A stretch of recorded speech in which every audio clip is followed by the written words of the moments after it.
això de la fibra arriba i puc tenir més feina encara, per estendre la connectivitat. Moltes gràcies. Bé, doncs, molt bon dia a tots i a totes. Moltes gràcies, Marc i Eduard, primer per la invitació i poder venir-vos a parlar del que jo crec que és cap on ha d'anar el país. Al final, el que ens interessa és saber, sobretot, quin país volem en aquest nou segle, com fem avançar el país en tots els seus àmbits. També en l'àmbit, evidentment, econòmic, en l'àmbit de les seves llibertats, en l'àmbit del progrés social, etc. Mira, jo ara fa 10 dies em van convidar a anar a Davos, al World Economic Forum, a fer una conferència sobre economia digital. I és curiós perquè tots associem a Davos al món econòmic mundial, no? I per tant allà durant aquella setmana s'hi concentra tot el poder econòmic. I des de fa ja, sobretot aquest any, però ja l'any passat, comença a haver-hi ja una derivada dins de Davos, que és tota la part referent a l'impacte que representa ja l'economia digital. O sigui, aquesta nova economia que està emergint i realment que està canviant el món. I en aquest sentit, el mateix World Economic Forum té un recent informe que ens diu que la humanitat s'enfronta en els propers 10-15 anys a tres grans reptes globals. Un és el repte migratori, estem veient doncs, el drama, en aquests moments el tenim ben a prop, aquí al Mediterrani, no? del que representa en aquests moments doncs, les migracions, el canvi climàtic com a segon gran repte global i el tercer gran repte global que planteja el World Economic Forum és el de la revolució digital que estem visquent, el d'aquesta transformació digital que s'està produint doncs, a la societat, a l'economia, a tot arreu. I aquesta és una revolució tecnològica que segurament doncs, podríem dir que ja n'hem viscut anteriorment a la història de la humanitat i per tant podríem... el cronòmetre, que si no em passaré. Però aquesta revolució tecnològica, a diferència segurament de les altres que hem tingut, les diferents revolucions industrials, aquesta va a una velocitat i té un abast d'impacte molt majors. Molt majors. I això n'hem de ser conscients. Tot i que estem encara al començament, tot està anant molt ràpid i ens està afectant a tots els àmbits de la societat. Sobretot, així com podríem dir que la màquina del vapor o l'electricitat van ser, per dir-ho així, els invents, les tecnologies que van canviar. En aquell moment doncs, van ser l'impuls de la revolució industrial, la base sobre la qual es va edificar doncs, les dues revolucions industrials.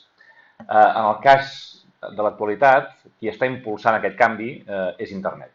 O sigui, internet ha estat o és la base del que està significant doncs aquesta revolució digital, que després es trasllada amb tota una sèrie de tecnologies que se'n deriven, i aquí l'Eduard n'ha fet una primera llista, però evidentment des del 5G, la intel·ligència artificial, el blockchain, les tecnologies quàntiques, la ciberseguretat, tot això està generant un nou món de serveis, un nou món econòmic que està impactant, com he dit, a la societat, està impactant a la indústria, està impactant també a l'economia. I jo crec que ara, que a més, impactarà també a la governança, a la democràcia, a com hem entès, com ens hem governat. Per tant, completarem aquest cercle.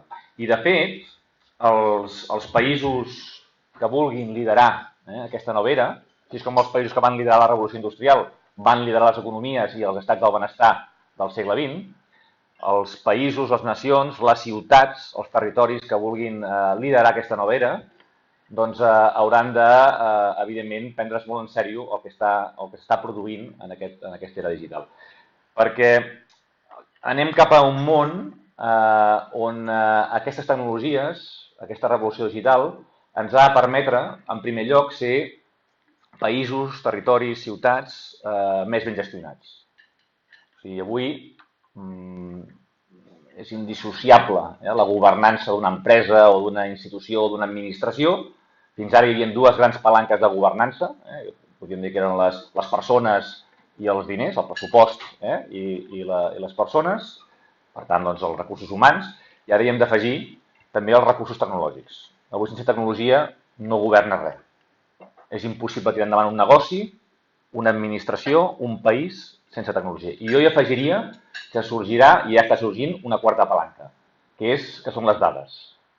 Ara estem produint una gran quantitat de dades que encara no som capaços d'aprofitar-les. Igual que el petroli ha estat, per dir-ho així, la dada serà el petroli del segle XXI en aquest sentit. El petroli s'ha de refinar perquè aporti valor. Doncs la dada igual. Ara produïm dades però encara no som capaços d'extreure tot el valor d'aquestes dades. Per tant, països més ben governats, nacions més governades, territoris més ben governats, però també territoris, països, ciutats més sostenibles. La tecnologia també ens ajuda a ser més sostenibles en tot el que això significa, ambientalment, etc. Però també hem d'aspirar a ser, i aquí també ens ajuda aquesta nova revolució digital, o aquesta revolució digital, a ser també territoris, ciutats, països més emprenedors. Per tant, que generin oportunitats econòmiques en aquests entorns. I finalment, també a ser més democràtics. Perquè la tecnologia jo sempre crec que no és ni bona ni dolenta, sinó és depèn de com s'utilitzi. I ho estem veient. Estem veient com en el món actualment estan emergint dos grans models o dos models en aquests moments en com pot ser utilitzada la tecnologia o les dades per part o com pot ser governada. Estem veient per una banda el model americà, que és segurament el que ha sigut el preeminent fins ara, on clarament la tecnologia i les dades l'han governat les grans corporacions, segurament amb una vessant comercial al darrere, per tant, de fer negoci amb aquestes dades, però estem veient com a l'altre cantó del món, el model xinès, aquí estem veient com és l'Estat qui governa la tecnologia i les dades amb una voluntat i amb un objectiu de control del ciutadà. I, per tant, jo crec que els europeus, i per tant també a Catalunya, els catalans, hem de posar sobre la taula un tercer model. I és un model on la tecnologia i les dades les governin els ciutadans. I, per tant, puguem passar, d'alguna manera o altra, a que la forma com ens governem, la política, la democràcia, evidentment ha tingut una base sempre de governar pels ciutadans, però ja no n'hi ha prou amb això, sinó que ara, gràcies a aquesta tecnologia, hem de governar amb els ciutadans. O sigui, no només pels ciutadans, sinó amb els ciutadans. I aquestes tecnologies ens hi poden ajudar. De fet, actualment ja hi ha la geopolítica, avui ja també es llegeix en clau digital. Si veieu la batalla que hi ha entre Trump i Xi Jinping, o sigui, entre els Estats Units i la Xina, amb el cas, per exemple, de Huawei, pel tema del control del 5G, doncs veureu que clarament això només és la punta de l'iceberg d'una batalla per l'hegemonia. Per tant, per l'hegemonia de totes aquestes tecnologies digitals. Per qui dominarà el món en l'àmbit d'aquesta nova economia digital. I jo crec que en aquest sentit Europa hi té un paper a jugar i per tant Catalunya hi té un paper a jugar. I hem de jugar aquest paper, i hem de tenir un rol. Perquè nosaltres sempre hem volgut estar a l'avantguarda, hem sigut un país que va fer la revolució industrial i per tant ara hem de fer aquesta revolució digital si volem ens ha permetre ser la fàbrica d'Espanya o hem estat la fàbrica d'Espanya durant molts anys, però ara hem d'aspirar a ser un gran laboratori digital d'Europa o un dels laboratoris digitals d'Europa. Per aquí és on ens jugarem gran part del futur pel que fa referència a l'economia, als llocs de treball i per tant a la generació de riquesa. I si no generem riquesa, no serem capaços després de distribuir-la. I per tant, correm el risc de només ser consumidors d'aquest món digital quan el que hauríem de ser, sobretot, és ser-ne productors d'aquest món digital. Només així podrem afrontar el que és estar en aquest mapa mundial. Bé, per fer això calen diferents coses. Evidentment, aquest ha estat un país que, com que, diguéssim, portem 300 anys on el poder polític sempre ha estat més aviat a 600 quilòmetres d'aquí, o el poder polític fort, és un país que ha apostat molt per tenir una societat civil molt forta. I, per tant, mentre no hem sigut capaços de recuperar de forma en diferents moments de la nostra història d'aquests 300 anys doncs, aquest poder polític en certs àmbits, sí que hem apostat molt fortament per delegar en la societat civil i, per tant, tenir un país amb una societat civil molt gran, no? I, en certa manera, potser amb un estat més petit, però que confia en la seva gent, confia en les seves empreses, i així és com Catalunya ha fet una gran aposta, crec, amb el que va significar la revolució industrial, el que va significar, per exemple, el noucentisme. No? El noucentisme és una època de la nostra història en la qual, sense tenir un estat, aquest país es posa a fer línies, crear, diguéssim, un sistema de caixes, un sistema de mútues, xarxes d'ateneus, per tant, una societat civil organitzada, forta, no? Que en absència d'un poder polític molt fort era capaç de tirar endavant, no? I fer possible doncs, que haguem estat, per dir-ho així, un gran motor, en aquest cas, fins ara, no? Del que era l'estat espanyol. Doncs bé, ara hem de fer el mateix, però en l'àmbit digital. Sempre dic que ara hem de fer el noucentisme digital. Hem de ser capaços de impulsar i crear aquelles estructures que hem sigut capaços de fer en el món físic, però fer-ho en el món digital. I per fer això, és evident que des del govern calia, i jo crec que ara no només el govern de Catalunya, sinó qualsevol govern del món que es vulgui plantejar impulsar polítiques per ajudar que això passi, doncs és imprescindible que hi hagi, en aquest cas, en el màxim òrgan del govern, doncs, en el cas de Catalunya, doncs, una conselleria que impulsi aquestes temàtiques. I, per tant, crec que ha sigut un encert per part del president Torra de fer aquesta aposta. De fet, ja fa 2 anys, gairebé 2 anys que tenim aquesta conselleria, i per tant cal també disposar d'una agenda política per tirar endavant totes les polítiques digitals que facin referència a ajudar precisament en tot el que he explicat abans.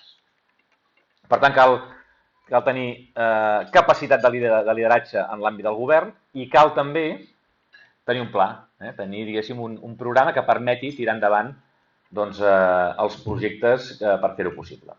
Nosaltres, des de l'àmbit de la Conselleria de Digitals, hem definit 5 grans eixos d'actuació pel que fa a aquest àmbit digital. No m'extendré amb ells, però els apuntaré només. El primer d'ells, evidentment, fa referència a les infraestructures. Sense un desplegament d'infraestructures digitals no hi ha societat digital. És impossible poder, diguéssim, crear el valor o crear valor en aquesta economia digital. I, per tant, nosaltres hem d'afavorir amb l'impuls d'aquestes infraestructures aquesta possibilitat.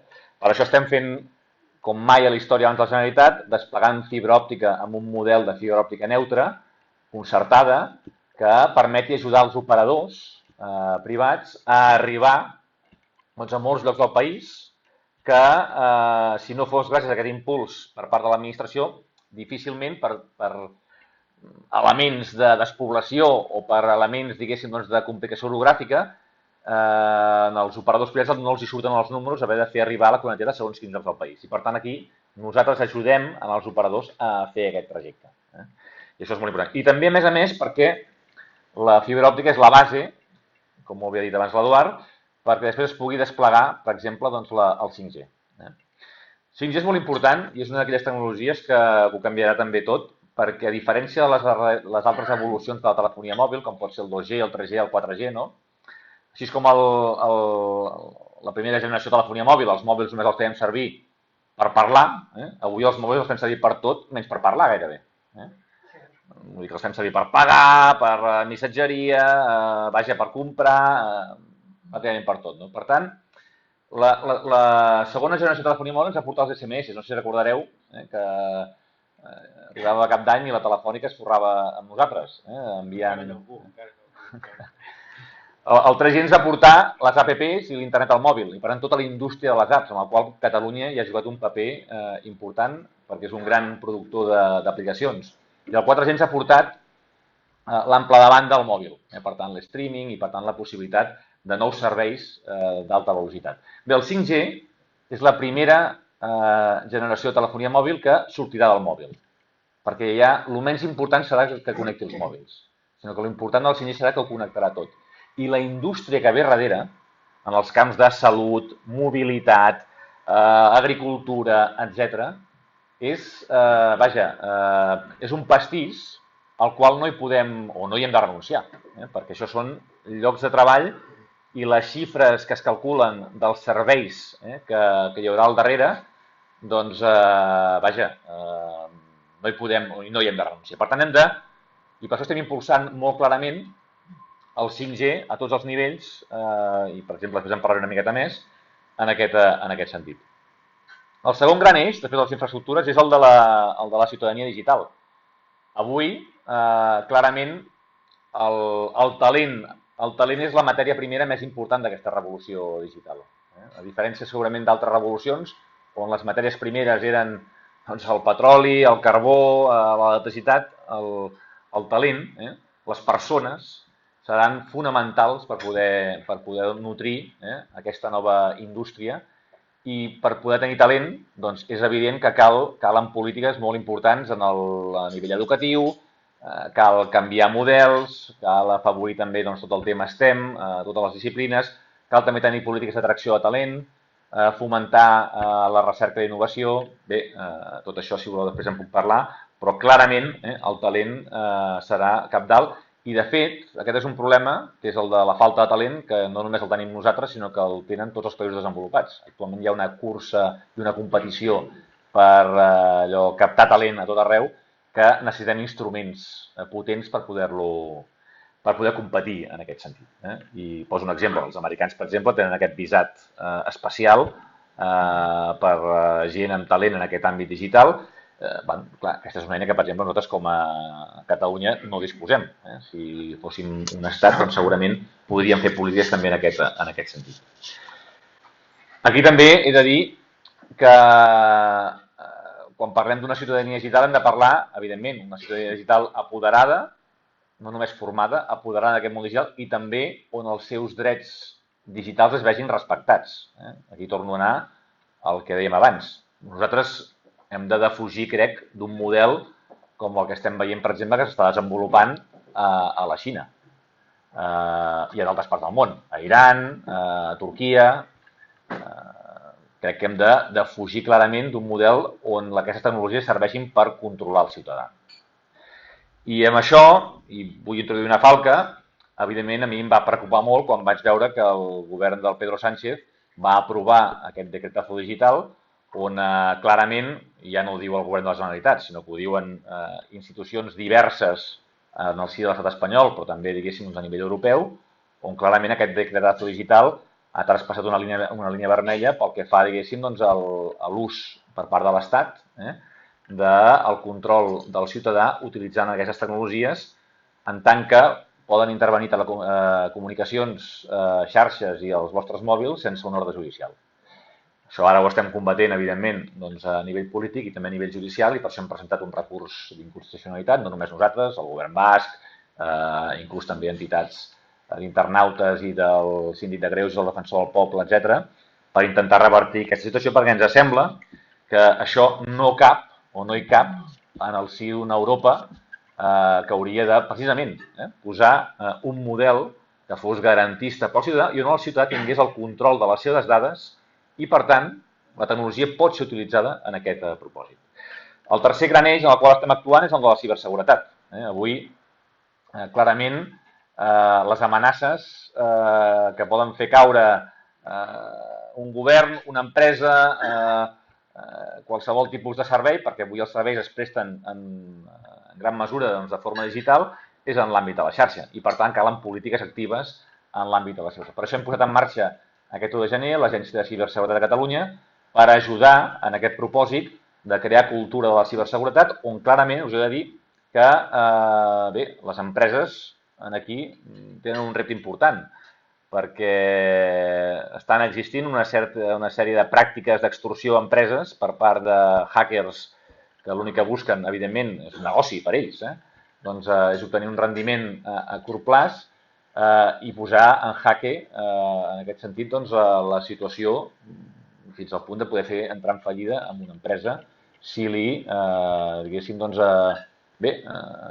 els seus sistemes d'informació queden en entredit o la credibilitat o fins i tot la pèrdua d'informació com a conseqüència d'aquest atac.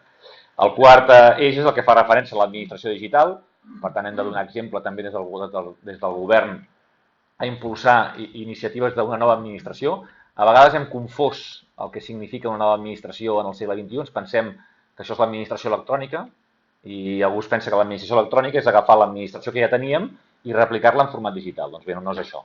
Sinó que és canviar l'administració. I posaré un exemple perquè s'entengui. No només és de cara al ciutadà, sinó també internament.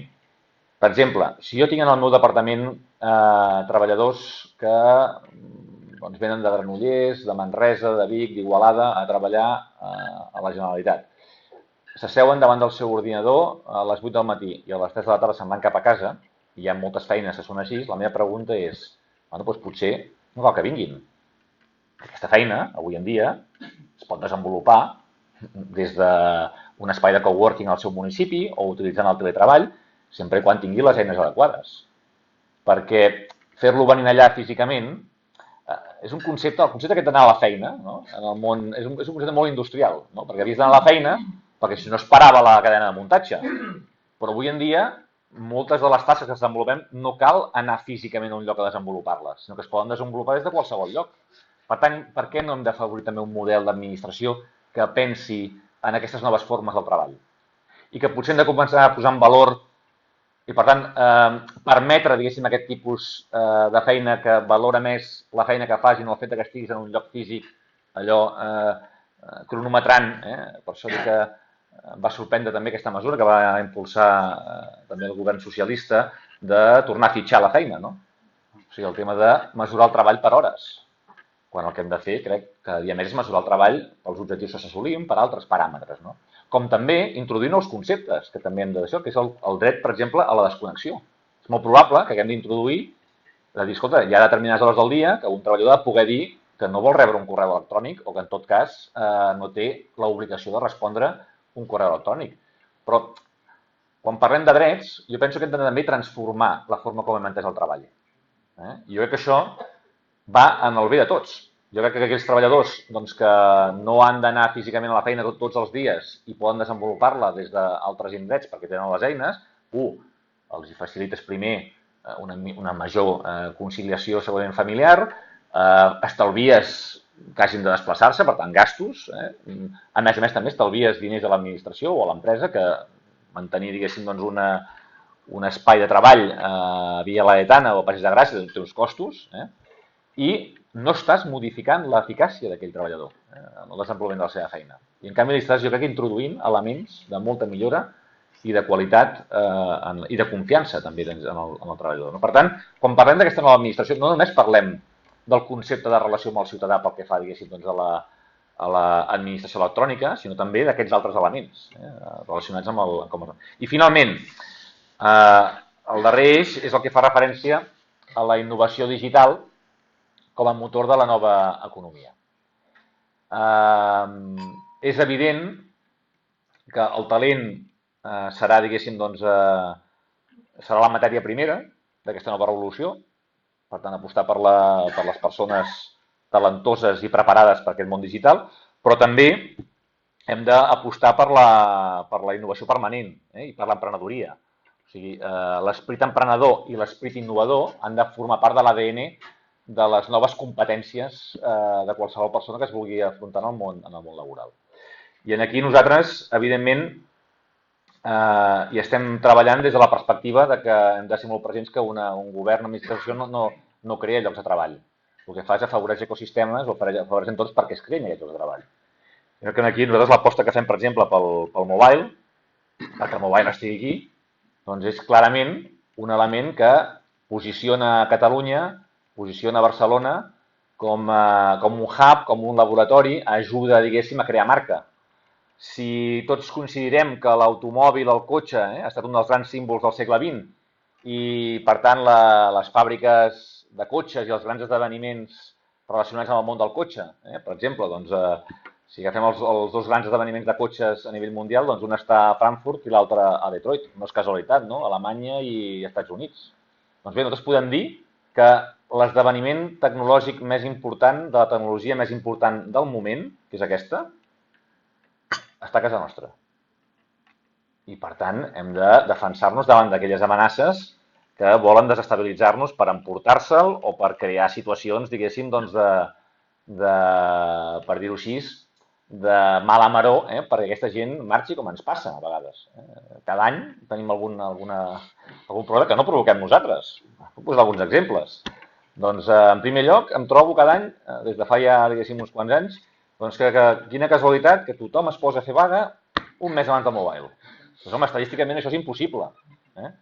Per tant, hauríem també d'entendre que, evidentment, hem de defensar determinats drets, però hauríem de ser capaços d'entendre que perdre un congrés com aquest, perdre un esdeveniment com aquest, seria una catàstrofe per l'economia, diguéssim, del nostre país. I, per tant, home, els americans, que són gent del business, que no estan gens preocupats, i us ho puc dir aquí clarament, per les polèmiques que puguem tenir amb el rei per si que si el de Samanos, que si no i tal, que això a ells és igual. A ells el que els preocupa és si els seus congressistes podran arribar al congrés o no. Si hi haurà taxis o no hi haurà taxis. Si quan arriben a l'aeroport doncs no tindran cap problema. Això és el que els preocupa. Perquè els congressistes que tenen no se n'enteren de les nostres... és més, el que ens diuen és, escolta, vosaltres sou gent civilitzada. Ja sabem que discrepàncies polítiques n'hi ha a tot arreu. Però és veritat que des de fora intenten desestabilitzar-nos en aquest sentit. No? Des de fora vull dir doncs, a 600 quilòmetres d'aquí. No? I bé, intents d'aquests també s'ha de saber que si el mobile mai marxés d'aquí, en cap cas se n'aniria a Madrid, segurament se n'aniria a algun altre lloc del món. Però també us he de dir en aquest sentit que parlant amb el mateix John Hoffman, que vaig estar en el mobile de Xangai, doncs ara fa uns mesos, em deia ell molt clarament, perquè li vaig preguntar, escolta, he fet una volta perquè sabeu que abans del mobile que fem aquí hi ha 2 micromobiles, una a Xangai i una a Los Angeles, que jo crec que els tenen per si de cas algun dia, no? Doncs això d'aquí, no d'això, i els tenen allà, no?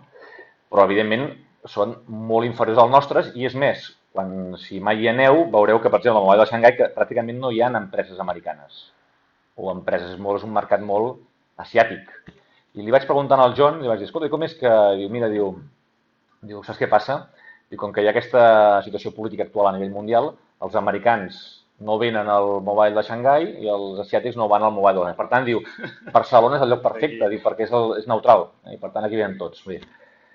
Bé, ara, aquest any que ja els meus col·laboradors els havia dit, ostres, aquest any que perfecte, ja havíem desarticulat la polèmica de Madrid, ja fa unes quantes setmanes, no tenim problemes de vagues, diguéssim, doncs, de cara al mobile, estàvem tranquils, i ostres, que bé, per fi un mobile sense problemes, tu, i ens apareix el coronavirus, no?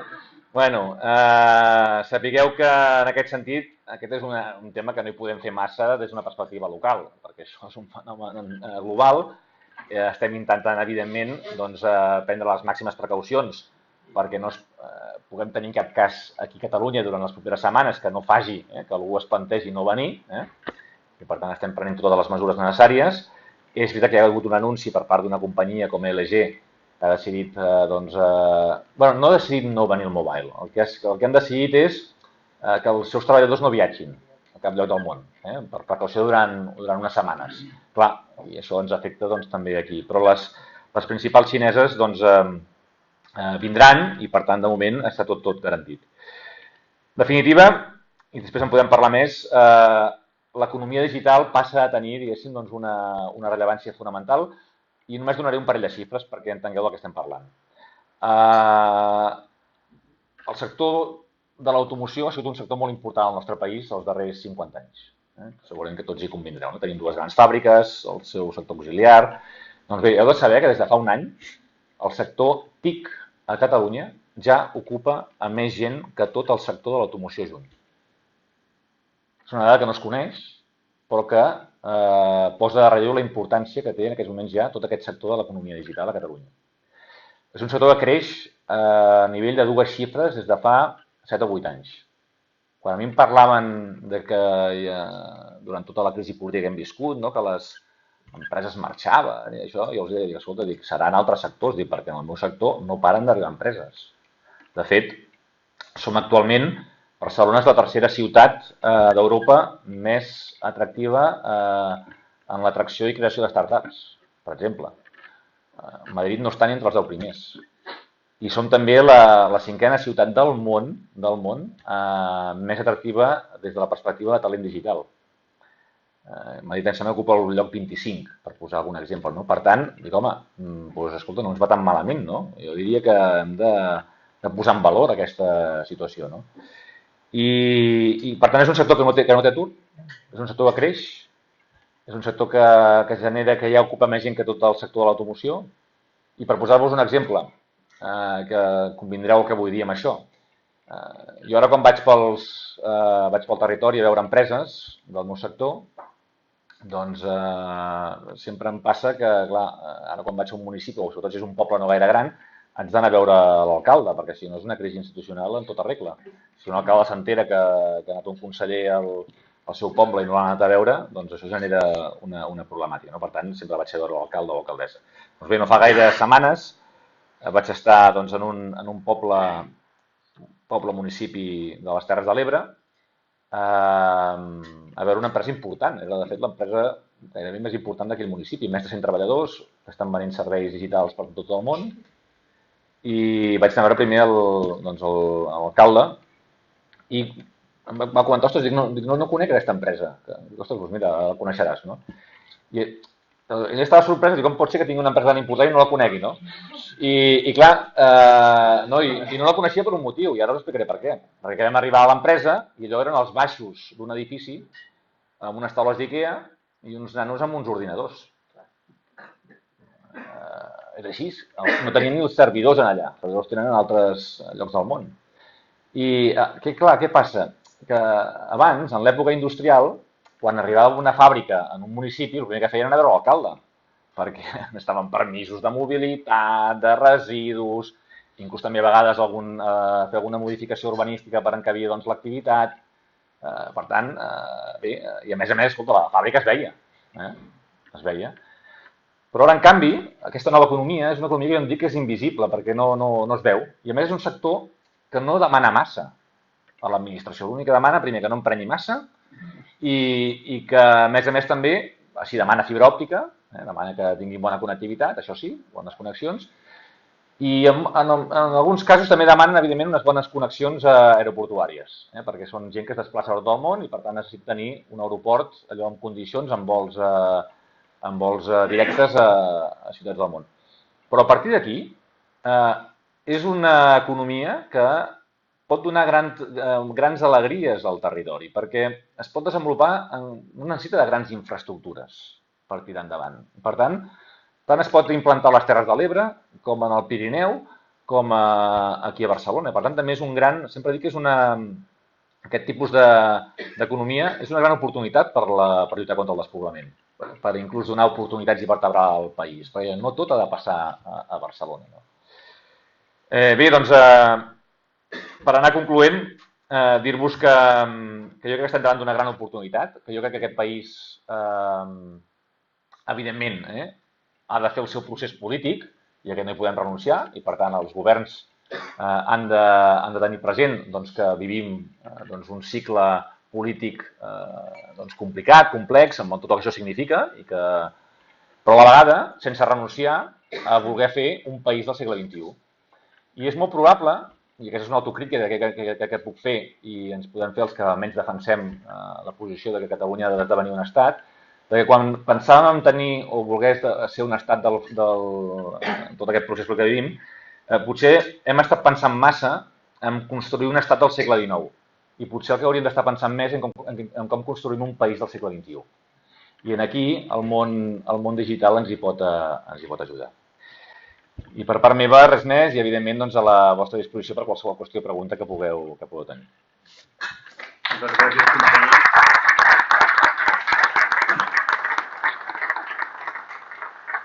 Molt bé, doncs després d'aquesta brillant intervenció, no només sobre tecnologia, jo diria que sobre model de país i sobre societat del segle XXI, obriríem el torn de col·loqui, com sempre, disposem, anem bé de temps, un quart d'hora, 20 minutets per les preguntes que tingueu. Havien unes quantes sol·licitades abans d'obrir el col·loqui, per tant, doncs, segures en tenim dues.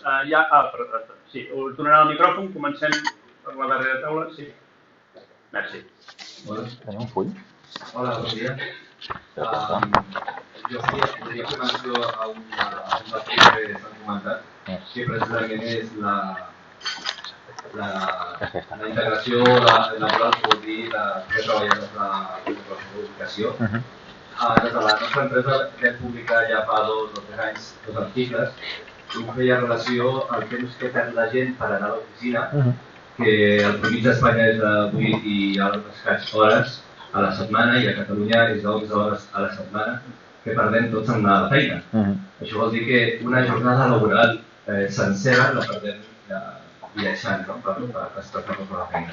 I l'altre article parlava sobre la possibilitat de tornar a poblar poblacions que s'estan quedant sense gent si les comunicacions són les adequades, donat que moltes feines es poden fer a distància i per tant es podria repoblar aquestes poblacions o incentivar que la gent no es desplacés a la gran ciutat. Aquests articles van tenir molta repercussió a tots els mèdics en el seu moment, precisament perquè entra dintre de l'àmbit de la nostra companyia de migrar el núvol d'estimes, de l'empresa catalana. Dintre de la nostra trajectòria, curiosament, les empreses que hem traslladat al núvol han incentivat forçosament que alguns treballadors facin un dia a la setmana de treball des de casa. I casualment aquestes empreses, el seu cap no és espanyol, sinó que són empreses multinacionals que tenen seu a Barcelona i que incentiven els seus treballadors que treballen un dia a la setmana des de casa. Pel que jo puc veure quan parlo amb empresaris més tradicionals, els primers topalls estan amb la cultura, amb la feina i també amb que no tenen cap mena de benefici respecte si el treballador està a l'oficina o no hi està. No sé si seria dintre d'aquestes polítiques d'ajut que també hi hagués algun tipus d'incentiu a les empreses per motivar que estalviïn aquests desplaçaments dels treballadors d'alguna manera, incentius econòmics o així, que potser seria una de les coses sensibles que l'empresari tradicional sempre es troba a la butxaca i és una mica el que des de l'empresa tecnològica que ens dediquem a això veiem. Molt bé. Moltes gràcies. Si aquests, com hi ha diverses peticions de pregunta, agruparíem 2 o 3 preguntes. Si podeu fer arribar aquí a la taula aquesta. Sí, jo tinc el micròfon, per cert. Hi ha un altre micròfon. No, N'hi ha 2, per tant... Perfecte. En tot cas, no el controlaven. Digues, sí. Soc en Jaume Soler, director de tecnologia d'una multinacional franco-hispana i volíem fer unes preguntes molt ràpides i senzilles. Respecte al tema del 5G, una de les preocupacions que podem tenir és que no augmentem l'escletxa digital entre el món rural i el món de la ciutat. Perquè, clar, la penetració és fotre molt de 5G a les ciutats i ho direm del pagès. Llavors, aquesta és la pregunta, com ho farem perquè això no passi. L'altre és el tema del blockchain, que no n'hem parlat massa, i que jo porto més de 2 anys amb l'àrea del blockchain, realment és una dificultat important per les empreses catalanes ficar-se en el blockchain, a veure com ho hem de fer l'administració digital i les empreses per protegir això. Sí, va. Anem contestant per blocs, doncs. Bé, no puc estar més d'acord amb la intervenció que s'ha fet respecte a cap on hem d'anar, diguéssim, fomentant... Ui, perdó, no sé. Se sent? Sí? Sí. Hem d'anar fomentant aquesta nova forma del treball. Jo crec que des de l'administració podem donar exemple i, per tant, per això estem d'aquí una setmana, 15 dies, aprovarem ja el nou decret d'administració digital, que ja va en aquesta línia, i el nou espai de la Generalitat, el districte administratiu, ja incorporarà aquestes noves formes del treball. Per tant, què pretenem? L'administració sabeu que va molt lenta, normalment va molt lenta, però quan posa pedres allò noves formes, després també allà es queden i per tant es van desenvolupant. El meu objectiu és deixar aquestes pedres que vagin després evolucionant i per tant es creï aquesta cultura del que significa allò que em dic d'anar per feina en lloc d'anar a la feina, no? I per tant de premiar l'excel·lència i no premiar la presència. Clar, això va una miqueta en contra del que ha significat aquest decret del govern Sánchez respecte al tema de fitxar. Per tant, aquí veiem també 2 maneres d'entendre el que entenem com hauria de desenvolupar-se aquest nou món laboral, que és precisament el concepte aquest de mesurar per hores la feina, era un concepte molt industrial. I segurament algunes feines que requereixen, diguéssim, la presència física, caldrà continuar sent així, però n'hi ha moltes altres que no. I, per tant, volguem plantar un sistema per tothom igual, a mi em sembla un absolut error. I, en tot cas, el que sí que hauríem de començar a desenvolupar és aquests nous drets. per exemple, no? Dret a la desconnexió digital, dret també, diguéssim, doncs, el tema, diguéssim, de la privacitat.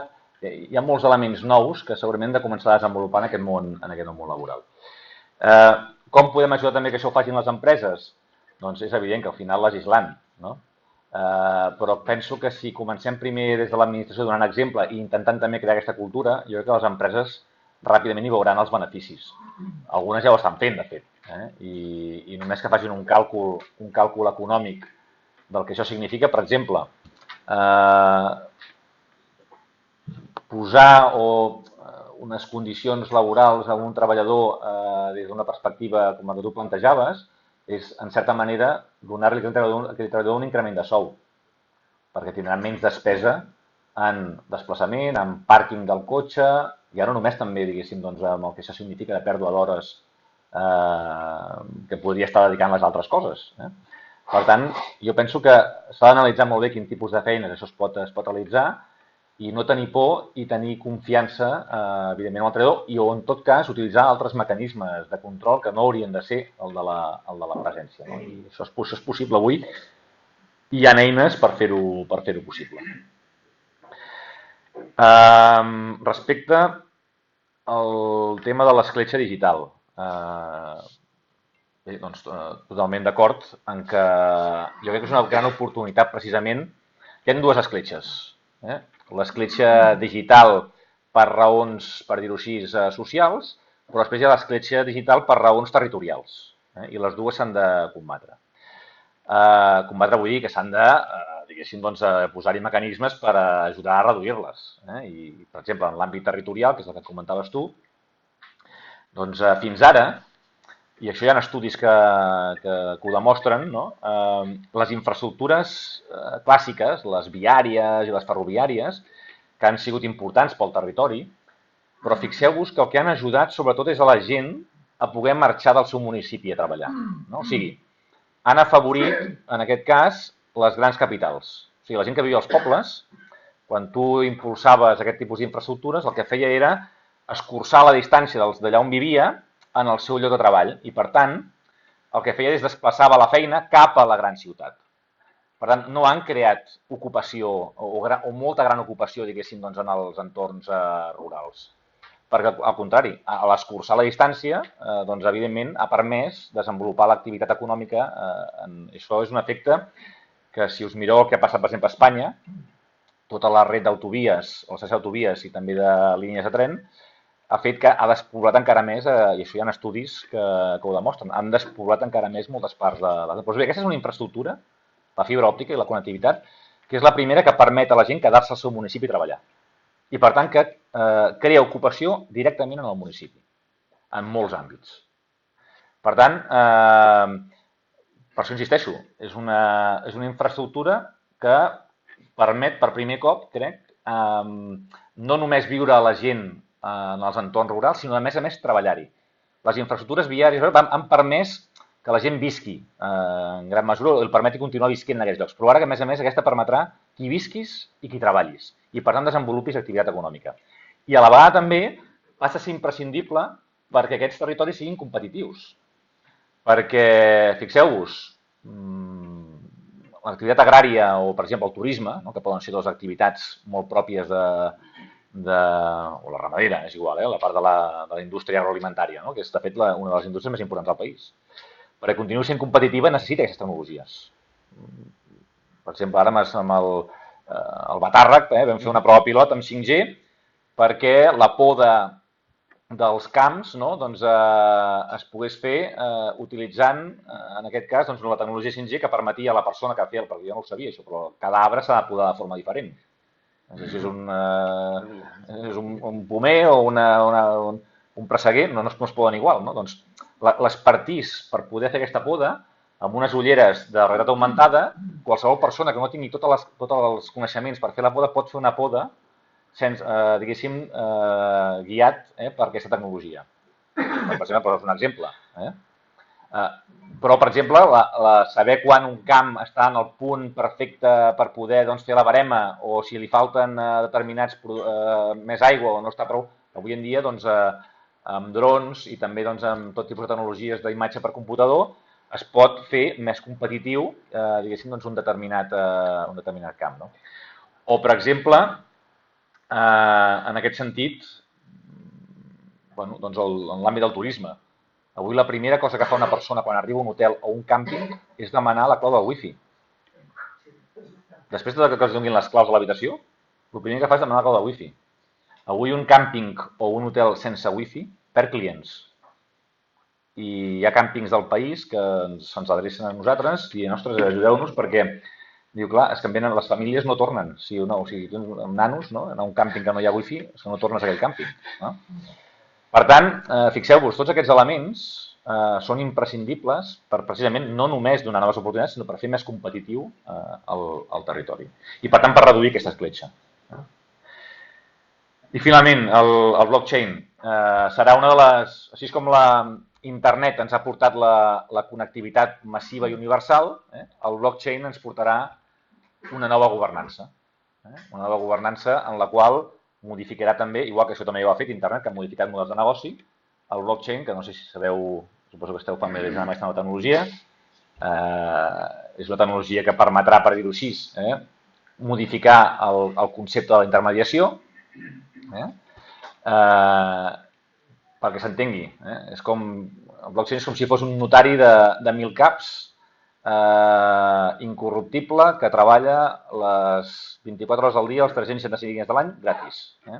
I permet que avui moltes dels models de transacció en els quals es necessita intermediació, des de l'àmbit documental o també en l'àmbit financer, qualsevol altre àmbit, doncs introdueixi noves formes, diguéssim, de relació bilateral entre persones, empreses, etc., amb absolutes garanties. Clar, fixeu-vos el que això significa des d'aquesta perspectiva. És un canvi brutal, també amb el tema de les identitats, etc. Per tant, escolta, hi hem de ser-hi. Jo crec que hem de fer una aposta important en tots aquests àmbits. Aquí és on hi juguem el futur. El govern de Catalunya té estratègies específiques en cada un d'aquests àmbits. Blockchain, 5G, intel·ligència artificial, tecnologies quàntiques. La Conselleria de Polítiques Digitals està impulsant en aquest sentit projectes pilot per traccionar, diguéssim, el coneixement i l'economia en aquests àmbits. I, en tot cas, al llarg dels propers anys en veurem els resultats. Però, de moment, nosaltres el que hem decidit és que volem jugar aquesta partida.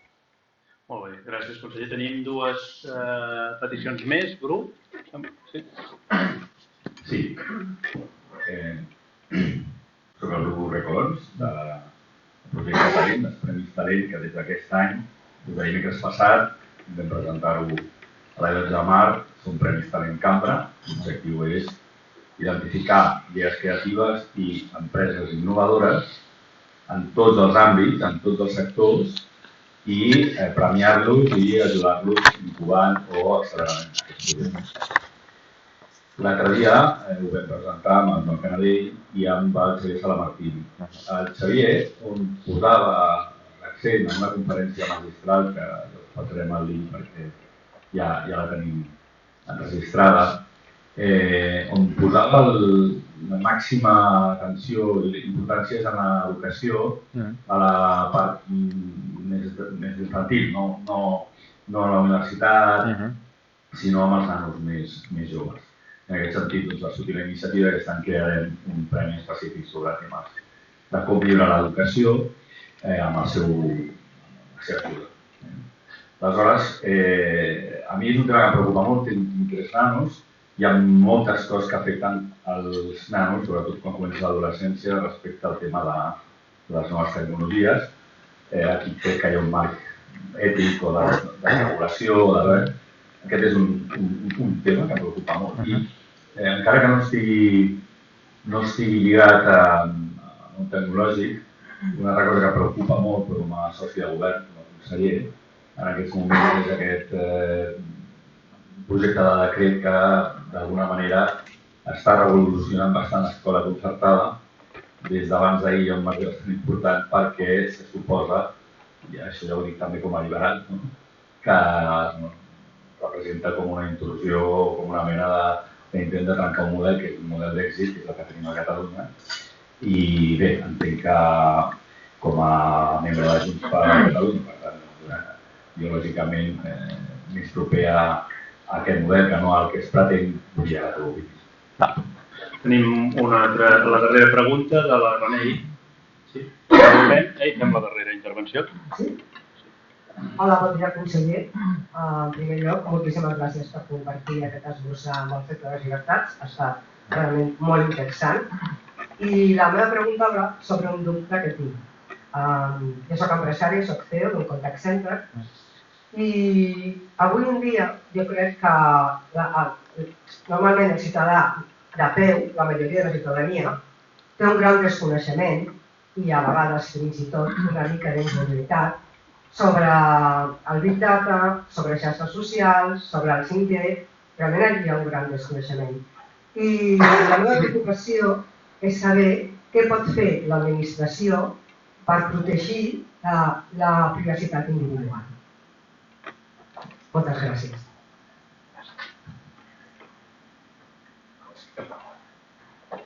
Doncs mira, començaré, si us sembla, una miqueta englobant. Hi ha alguna pregunta més? Ja estem? Doncs el tema de la privacitat, no? Jo ho considero fonamental. Si de fet l'aposta que fem nosaltres al govern precisament és clarament a la línia, i ara ho posarem un exemple. El projecte, una de les bases d'aquesta nova societat digital és la identitat digital. Sense identitat és molt difícil que després tu puguis accedir a determinats serveis. Avui la nostra identitat la tenim delegada, per exemple, al Gmail. Tots utilitzem el Gmail, no? Com a base per entrar en molts serveis. I hem donat la nostra identitat a una empresa americana. Està molt bé, però vull dir, siguem-ne conscients, sense cap problema. L'estat espanyol, per exemple, planteja un model d'identitat on el control el tingui l'Estat. Els models de clave o del DNI electrònic, de fet, amb el nou decretazo digital, plantegen precisament de dir, no, escolti, la identitat d'aquí, la identitat soy yo, el Estado. I per què ho han fet? Perquè nosaltres, des del govern de Catalunya, hem plantejat un model d'identitat en el qual el que diem és que la identitat és del ciutadà. I per tant, qui governa la identitat de cadascú sou vosaltres. Nosaltres volem apoderar els ciutadans amb la seva identitat.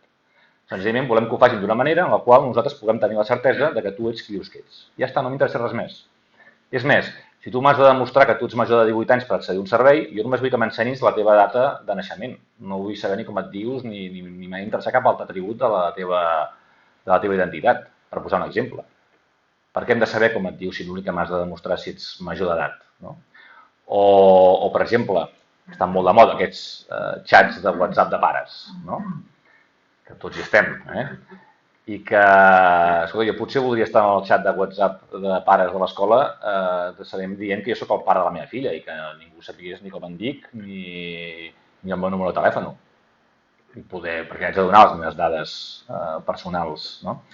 Què vull dir amb això? Que precisament nosaltres, amb el model d'identitat que hem plantejat i que l'Estat ens està, diguéssim, impugnant amb aquest decret, però que ens en sortirem, i que Europa precisament també va amb la mateixa línia que anem nosaltres, és en plantejar en que les dades, el que volem és que la dada és per qui la genera, per qui la treballa, no perquè se n'aprofitin uns tercers. Ni les grans corporacions, a no ser que els doni permís, ni tampoc l'Estat, amb una voluntat clarament, en molts casos, de control. I, per tant, qui millor sap què pot fer amb les seves dades són cadascun dels ciutadans. Per tant, nosaltres clarament tenim un model, almenys el que jo represento en aquest govern, un model liberal respecte al que significa l'ús de la dada. I, evidentment, que hi haurà dades que després haurem de cedir, i tampoc no vull fer aquí que, escolti, perquè hi ha dades que són útils pel bé comú. Per exemple, per saber si hi ha trànsit en una carretera, doncs si tu cedeixes les teves dades de mobilitat, quan et mous, afavoreixes que es pugui saber si una carretera està col·lapsada o no. O, per exemple, en l'àmbit de la salut. Si tu hi ha dades, per exemple, les teves dades, dones algunes de les teves dades de forma controlada de la teva alimentació o de la teva d'això, pot ajudar a fer estudis que permetin millorar malalties, etc. Per tant, nosaltres estem plantejant també la possibilitat, i aquest és un projecte que si s'allargués la legislatura l'hauríem tirat endavant, i si no, en tot cas ho farem a la següent, que és el concepte del donant de dades. Escolta, avui en dia, que tots ens donem òrgans, o sigui, hi ha gent que dona el seu òrgan per salvar una vida, doncs si tu dones dades, pots salvar moltes vides. i pots millorar molts serveis pel bé de la comunitat. En tot cas, s'ha de fer amb el teu beneplàcit i de forma controlada i amb garanties. I això avui, la tecnologia blockchain és una tecnologia que habilita poder fer aquesta possibilitat. Igual que també nosaltres hem plantejat una identitat digital, precisament en blockchain, per dir-li al ciutadà, escolta, la identitat és teva. Jo no tinc per què saber-la. Jo l'únic que vull és que, quan tu t'hagis acreditat amb aquesta identitat, jo sabré que tu ets qui dius que ets i quan et demani una dada, tu me l'hauràs de donar i, per tant, per poder accedir a determinats serveis. Si és per fer-te, doncs, per accedir a una beca o per accedir a això, doncs et demanaré tal o, no sé, doncs, dades de la teva renda o del que sigui, per poder estar escrits, però la identitat és teva. Jo no la tinc per què tenir. Per tant, en aquest sentit, jo crec que nosaltres defensem precisament un model pel que fa a l'àmbit de la identitat, com també molts de serveis que plantegem des de la conselleria, amb una perspectiva ciutadano-cèntrica, que el ciutadà és propietari de la seva vida i que ni l'Estat ni les grans corporacions tenen per què disposar, o en tot cas, han de tenir la informació mínima indispensable i que, a més el ciutadà pugui donar-li. Això em fa anar a l'apartat... I per això també estem impulsant una carta de drets i deures digitals. Hem sigut pioners en aquest sentit. A més, ara, el nostre objectiu és presentar-la a nivell de la Unió Europea. Hi ha hagut molt interès i tenim aquí la directora general, la Joana Barbany, que és qui lidera aquest projecte, precisament amb la línia de garantir als nostres ciutadans tots els seus drets i a la vegada també garantir, per exemple, que no es puguin tancar webs sense garanties, com ens ha passat en alguns moments de la història d'aquest país recent. I que ara, amb el nou decret digital, habilita encara més a poder-ho fer encara més, que és intervenir de la comunicació, tancar xarxes, etc. Nosaltres creiem que això és inadmissible en l'Europa del segle XXI. Per tant, nosaltres hem d'avançar i evolucionar. Per això deia abans, he posat molt èmfasis en que hem de posar un tercer model a sobre la taula. El govern de Catalunya està posant aquest model. Jo crec que a nivell europeu hi ha països que també van en aquesta línia. Però ens estem trobant que l'estat espanyol precisament no té aquesta visió de com enfocar aquesta nova dimensió digital. Per tant, aquí hi haurà un altre, crec, xoc de drets legítim, des de com entendre que s'ha de governar aquest món digital.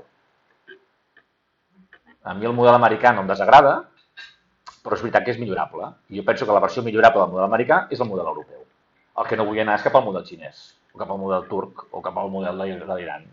Crec que és un model que no es correspon amb els valors de l'Europa del segle XXI, del segle XXI i del segle passat. I això em fa portar el tema escola concertada. És evident que nosaltres som un govern de coalició. Jo penso que els models concertats són els més eficients i els millors models per impulsar iniciatives públiques.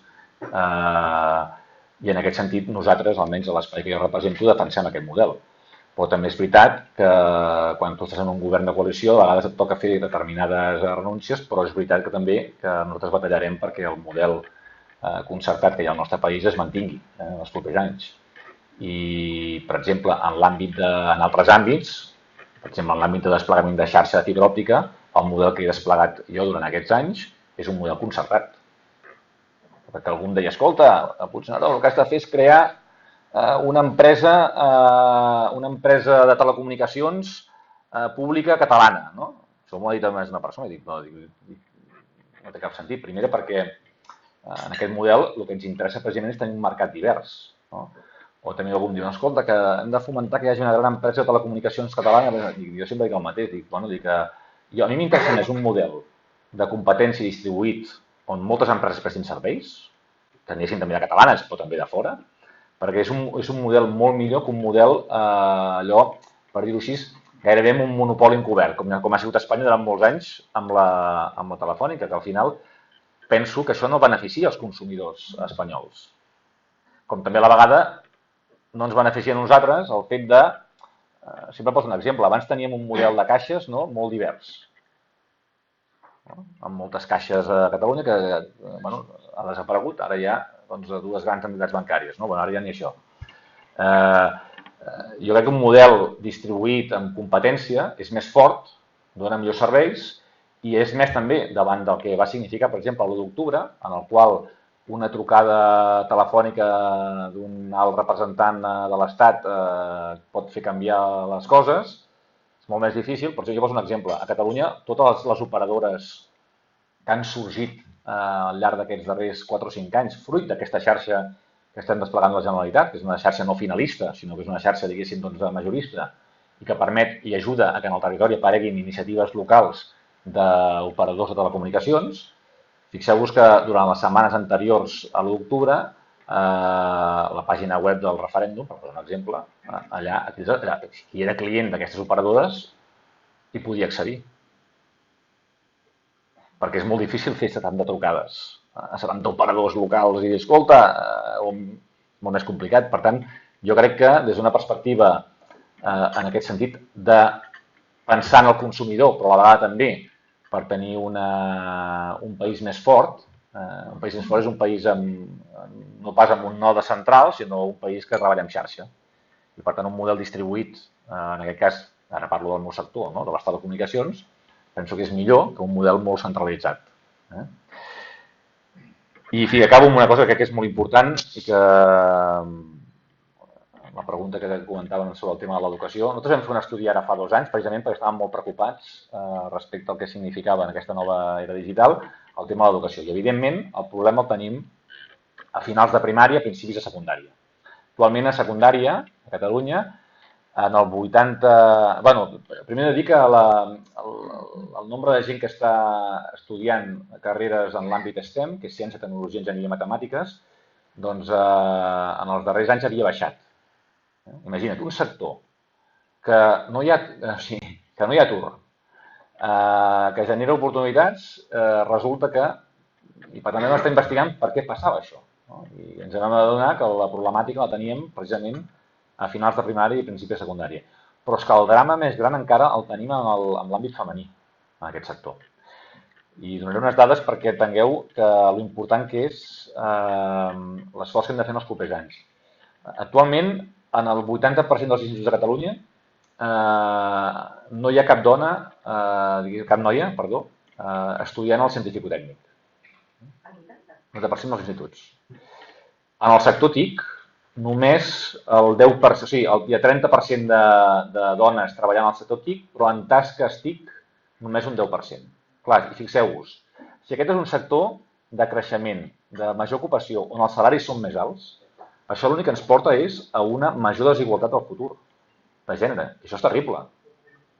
I, per tant, aquí hem de fer mesures dràstiques d'intentar revertir aquesta situació, perquè si no serem una societat que no valdrà la pena. O sigui, una societat que desaprofita el 50% del talent de la seva societat, ja em diràs on ens porta. Llavors, aquí estem començant a fer accions i també la Joana Barbany, que és la directora del programa Dona TIC, molt específiques per ajudar precisament a posar en valor, primer, per exemple, a crear referents femenins en l'àmbit del talent digital. Poca gent ho sap, però la primera programadora de la història de la humanitat va ser una dona, que era Ada Lovelace. Vull dir que començant per aquí. Però, escolta, diguem-ho, igual que també, avui en dia, i per això tenim un programa de visibilitzar dones que estan triomfant en el sector tecnològic, perquè les nenes que avui estan i les portem a les escoles perquè vegin, clar, jo veig les meves filles, jo tinc 2 filles. Les meves filles veuen, no sé, una pel·lícula, una sèrie, i veuen l'informàtic de torn de la pel·lícula, que normalment és un friqui o un nerd, clar, la meva filla diu, jo això no vull ser-ho. Per tant, ara hem aconseguit, per exemple, que la sèrie aquesta de Merlí, exacte, Merlí, que gràcies a la sèrie Merlí ha augmentat el nombre de llicenciats en filosofia, però ara hem aconseguit que la segona edició de Merlí, la noia que encardina el personatge de telecomunicacions, que està estudiant telecomunicacions, és una noia. I a més vam dir, escolta, sisplau, que sigui una noia normal. No estem mirant això. I és veritat. I això ens està... anem fent accions d'aquestes perquè és la forma que les nenes vagin veient que aquest és un món al qual s'hi poden dedicar. És més, és un món que no requereix de la força física i, per tant, per dir-ho així, no és com una cadena de muntatge on clarament potser aquí pot haver-hi una... No, vaja, és que són absolutament competents per poder desenvolupar aquesta feina, és més, segurament inclús millors. Per tant, és incomprensible que no tinguem. I jo crec que és un tema d'estereotips, és un tema d'educació i per tant hem de treballar molt fortament en aquest àmbit i per això ho estem fent a finals de primària perquè és on prenen la decisió moltes de les nenes. A finals de primària, principi de secundària, moltes nenes ja decideixen què volen ser. Ja s'encaminen cap a una branca o una altra. Per tant, aquí tenim un repte importantíssim. Podem créixer més a més des d'una perspectiva de... Ja no és un tema només, és que és un tema de que no ens podem permetre continuar incrementant la desigualtat al nostre país en l'àmbit de gènere. I aquí acabo. Molt bé, doncs moltes gràcies. Deixeu-me abans de cloure l'esmorzar d'avui, tenim uns minuts per networking informals.